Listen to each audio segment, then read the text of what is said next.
తాటి Saireddy, Telangana medical and public health employees union రాష్ట్ర అధ్యక్షుడిని.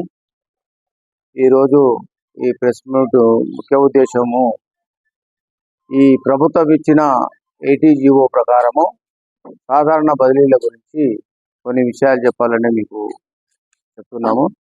ఇక్కడ ఏటీజీఓలో ఉన్న హక్కులను, మరి ఎంప్లాయీస్కి ఇచ్చిన హక్కులను, ప్రభుత్వం ఇచ్చిన హక్కులను కొన్ని యూనియన్లు, కొన్ని సంఘాల పేరుతో చెప్పుకోబడిన, గుర్తింపు పొందిన సంఘాలని చెప్పుకోబడిన వారు చాలా అన్యాయం చేస్తున్నారు ఎంప్లాయీస్కు. ఎందుకనగా వారు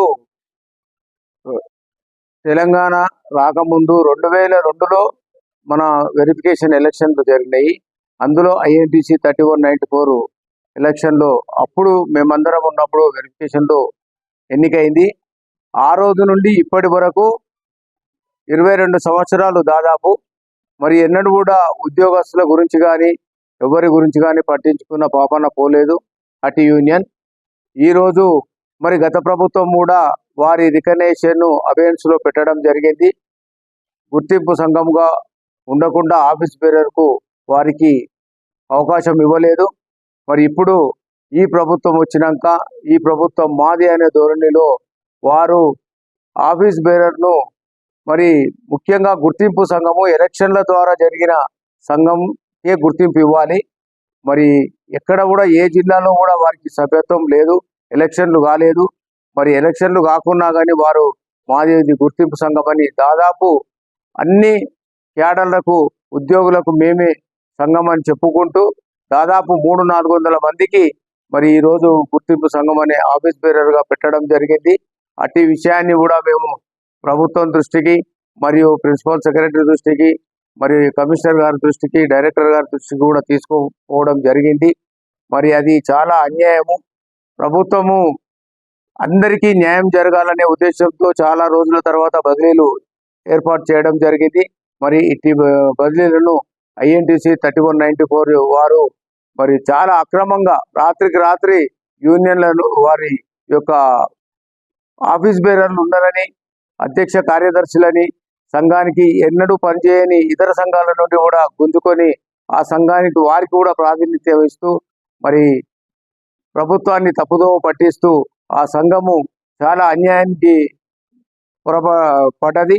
కాబట్టి దీన్ని మేము చాలా ఖండిస్తున్నాము.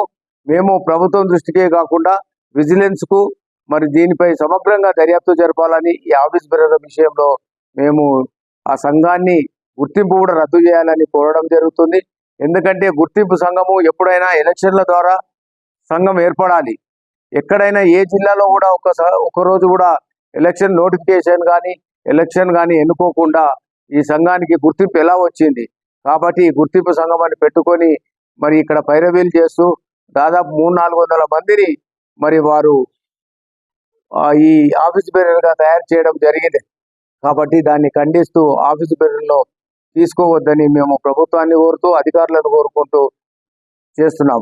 ఇంకొక విషయం ఏంటంటే, ఈ సాధారణ బదిలీలు 3/7 నాడు ఇచ్చినప్పటి నుంచి అధికారులు ఈ సీనియారిటీ లిస్టులను తయారు చేయాలి. ఎవరు ఎక్కడ వెళ్ళాలి, ఎవరు ఎక్కడ సీనియారిటీ లిస్టులో పెట్టాలనే ఉద్దేశంతో చేయాలి. అది ఇప్పటి వరకు కూడా రేపు 18 నుంచి సాధారణ బదిలీలని ఒక షెడ్యూల్ ఇచ్చారు. మరి ఇప్పటికి కూడా వారి సీనియారిటీ లిస్టులు తయారు కాలేదు. మరి అవి కూడా చాలా అవకతవకలు ఉన్నాయి. కాబట్టి అవి కూడా సరిచేసి తక్షణమే అందరికీ న్యాయం చేయాలని కోరుతున్నాం.